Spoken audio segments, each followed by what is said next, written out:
The boy who reincarnates every 100 years. In the heart of Umilk, an ancient Igbo village nestled between vast forests and whispering rivers, there was born a boy named Obis. His cry was not like that of other newborns, it carried an eerie depth, a sorrow that did not belong to an infant. From the moment his mother placed him on her chest, the air in the hut grew heavy, as though unseen spirits had gathered to witness his arrival. When his grandmother, Enenimuo, the oldest woman in the clan, finally laid eyes on him, she staggered back, clutching her chest as though the weight of lifetimes pressed down on her frail body. "He has returned again," she whispered, her voice trembling like dry leaves in the harmattan wind. The child blinked up at her, and in his dark, knowing eyes, she saw the reflection of the past, a soul burdened with a history too heavy for a single lifetime. The mark was there, etched on his left shoulder like an old wound that never healed, the same sign that had appeared on another boy a century ago. The news spread like wildfire, and soon the entire village was consumed by whispers. Some murmured prayers, others turned away in fear. They all knew the stories of a boy cursed to return, again and again, carrying the memories of his past lives, seeking something he could never find. The air in the village grew colder. Mothers clutched their children tighter, elders avoided his gaze, and even the wind seemed to howl his name in mourning. They pitied him, yet they feared him too.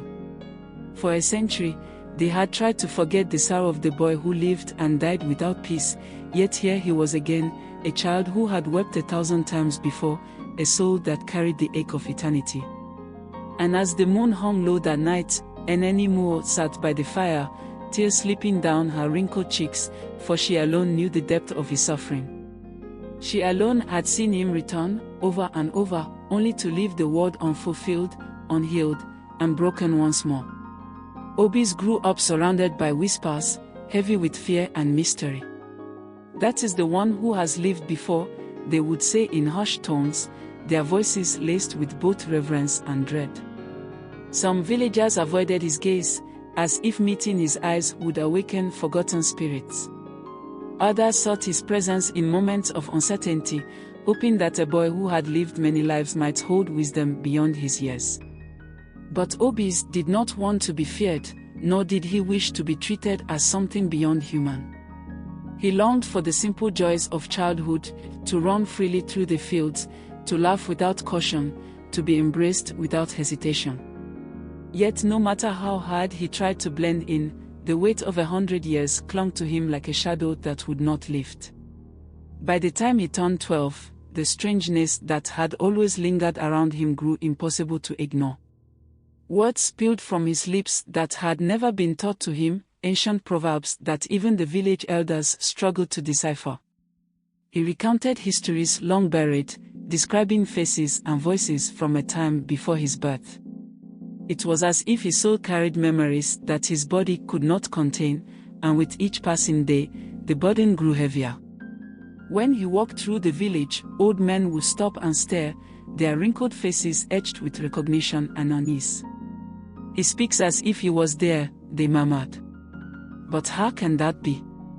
The more he remembered, the more he felt like a stranger in his own skin, as if he belonged to a time that had long since crumbled to dust. One evening, unable to bear the silence of his unanswered questions, Obi sought out Enenimuo beneath the old udu tree, where the wind whispered through the leaves like a chorus of unseen souls. His voice trembled as he spoke, his heart pounding with the fear of a truth he did not understand. "Eneni, why do I keep coming back? What have I done?" His grandmother's hands, worn with age, trembled as they reached for his. She had kept the truth from him for as long as she could, but there was no more time for secrets. Tears filled her eyes as she finally spoke, her voice thick with sorrow. "A great wrong was done long ago," she whispered. "You were once Izenia, the wise son of the last great priest. You broke a sacred oath, and for that, the gods cursed you, to walk this earth again and again until you right the wrong."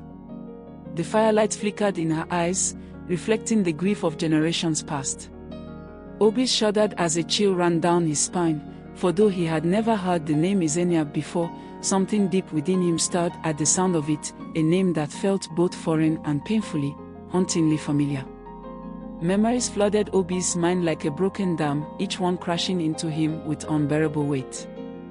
He saw himself, Izenia, standing before the sacred shrine of Amadioha, his heart pounding with the reckless arrogance of youth. He had been a mere boy, a priest in training, yet entrusted with the sacred Ofo staff, the very symbol of divine justice and balance. But he had failed. In his pride, he had ignored the warnings of the gods, allowing outsiders, defilers, to step where only the pure should tread.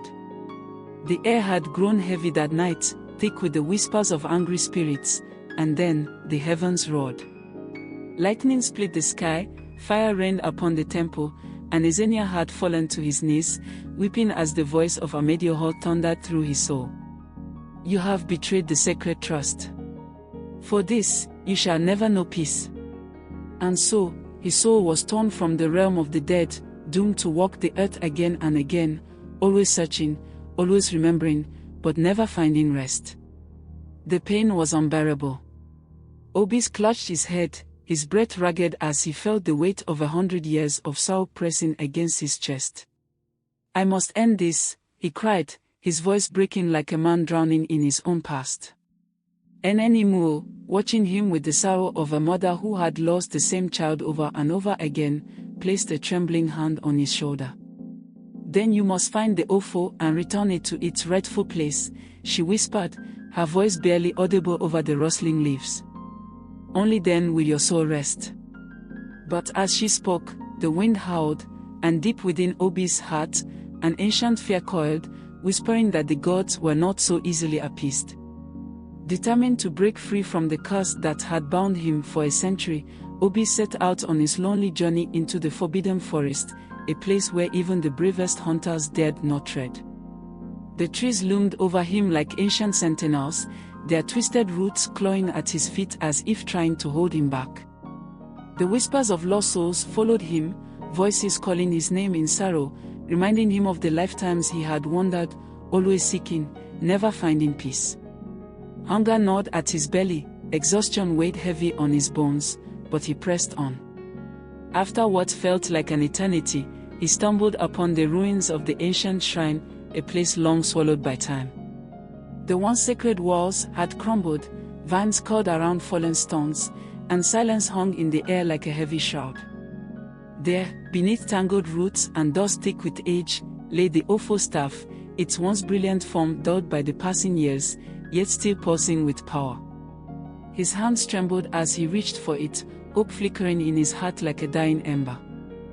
But before his fingers could touch it, the ground quaked, and a deafening voice thundered through the air, shaking the very fabric of existence. You have come again, Izenia. The voice was deep, ancient, filled with the weight of a god's judgment. A great shadow rose before him, massive and terrifying, the spirit of Amadioha himself. The air crackled with power, and the wind roared through the ruins like a storm of wrath. Do you truly seek redemption? The god asked, his eyes like burning embers, piercing through Obi's very soul. Obis, weary and broken by the weight of his endless journey, fell to his knees, tears spilling down his face. Yes, he cried, his voice hoarse with grief. I have carried this burden for centuries. Let me rest. The spirit regarded him in silence for what felt like an eternity, then spoke again, his voice softer, yet no less commanding. Then swear by your blood that you will never betray your people again. With shaking hands, Obis pulled a sharp stone from the ground and sliced his palm, watching as his blood, his sacrifice, dripped onto the Ofo staff.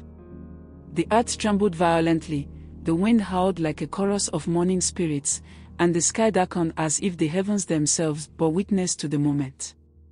Then, suddenly, silence. The weight he had carried for 100 years lifted, and for the first time, his soul felt light, untethered from the chains of his past. When he returned to the village, his grandmother was waiting. Her old eyes, which had seen too many lifetimes of his suffering, filled with tears, not of sorrow, but of relief.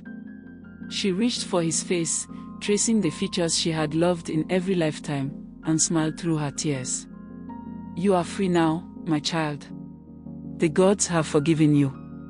That night, Obis lay down beneath the moonlit sky, listening to the gentle rustling of the wind through the trees. And for the first time in 100 years, he closed his eyes, not to dreams of the past, not to restless wandering, but to true, eternal rest. Forever.